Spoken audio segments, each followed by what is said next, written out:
बिस्मिल्लाहिर्रहमानिर्रहीम। The topic of today's discussion is clotting disorders. ठीक है, क्लॉटिंग डिसऑर्डर में सबसे पहले आता है आपका haemophilia. Haemophilia x linked recessive होता है और इसमें फैक्टर 8 की डेफिशिएंसी हो जाती है। ये मेल्स के अंदर ज़्यादा कॉमन होता है और फीमेल्स हमेशा इसकी कैरियर होती हैं। और इस तरह के पेशेंट्स के अंदर लाइफ लॉन्ग टेंडेंसी होती है कि उनके जॉइंट्स में से ब्लीडिंग हो सकती है या सॉफ्ट टिश्यूज़ के अंदर से ब्लीडिंग हो सकती है।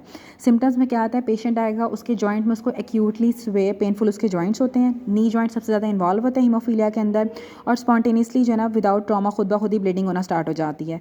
या फिर क्या होता है कि एक्सेसिव ब्लीडिंग होती है कोई ना कोई ट्रॉमा के बाद, या फिर उसको पेनफुल स्वेलिंग हो जाती है टिश्यूज़ की और मसल्स की हीमाटोमा की वजह से, या फिर उसकी गट से ब्लीडिंग होना स्टार्ट हो जाती है।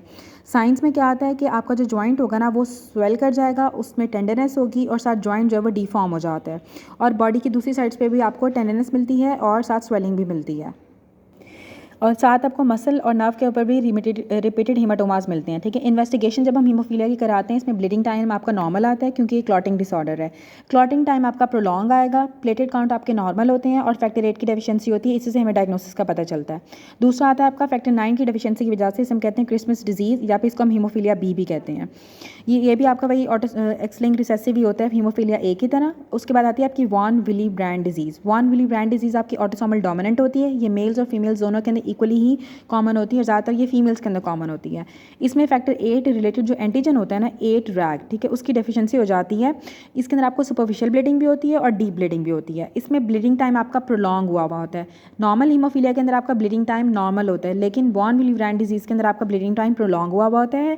प्लेटेड काउंट आपके नॉर्मल होते हैं, क्लॉटिंग टाइम भी आपका प्रोलॉन्ग हुआ होता है, प्लेटेड फंक्शन आपका एबनॉर्मल हुआ होता है और साथ इसमें आप फैक्टर 8 के लेवल आपके इसके अंदर भी लो होते हैं।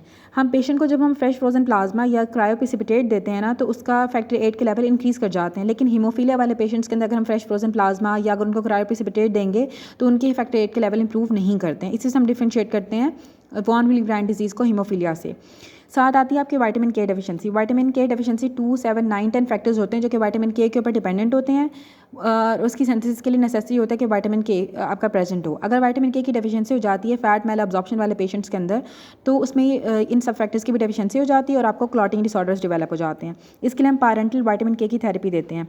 एंटीकोगुलेंट थेरेपी, अगर आपने बहुत ज़्यादा एंटीकोगुलेंट्स ले लिए होते हैं, ओवरडोज कर ली होती है हेपेरिन की या बाकी एंटीकोगुलेंट्स की, तो उसकी वजह से भी आपको क्लॉटिंग डिसऑर्डर्स डेवलप हो जाते हैं।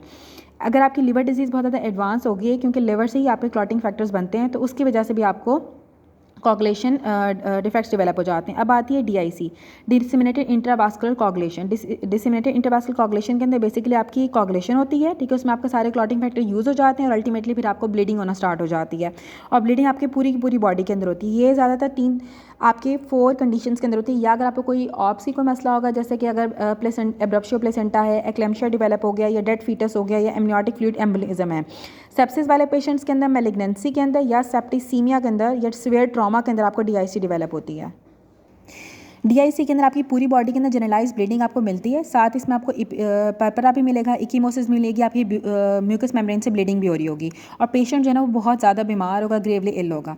इन्वेस्टिगेशन में इसका bleeding time, clotting time, prothrombin time, APTT सब के सब प्रोलॉन्ग होते हैं। प्लेटेड काउंट इसके अंदर आपका लो होता है, फाइब्रिनोजन के लेवल भी आपके लो होते हैं, D डायमर आपका इंक्रीज़ हुआ होता है।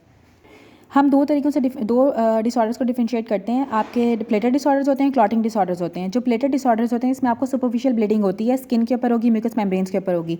क्लॉटिंग डिसऑर्डर्स के ऊपर ब्लीडिंग आपकी डीप होती है, सबक्यूटेनियस टिश्यूज़ के अंदर होती है, मसल्स के अंदर, जॉइंट्स के अंदर, बॉडी कैविटीज़ के अंदर। उसके बाद इंजरी में क्या होगा, जब आपको इंजरी होती है ना तो प्लेटेड डिसऑर्डर्स के अंदर क्या होगा, आपको फ़ौरन से ब्लीडिंग स्टार्ट हो जाती है। क्लॉटिंग डिसऑर्डर्स के अंदर आवर्स या डेज़ के बाद ब्लीडिंग होती है। लोकल थेरेपी अगर हम करते हैं तो प्लेटेड डिसऑर्डर्स आपके यूजुअली इसमें ब्लीडिंग स्टॉप हो जाती है, लेकिन क्लॉटिंग फैक्टर्स अच्छा ब्लीडिंग टाइम जो होता है ना वो आपको प्रोलॉन्ग होता है प्लेटेड डिसऑर्डर्स के अंदर, लेकिन क्लॉटिंग डिसऑर्डर्स के अंदर आपका ब्लीडिंग टाइम नॉर्मल होता है और जो क्लॉटिंग टाइम होगा ना वो आपका प्लेटेड डिसऑर्डर्स के अंदर नॉर्मल होता है और क्लॉटिंग डिसऑर्डर्स के अंदर प्रोलॉन्ग हुआ होता है।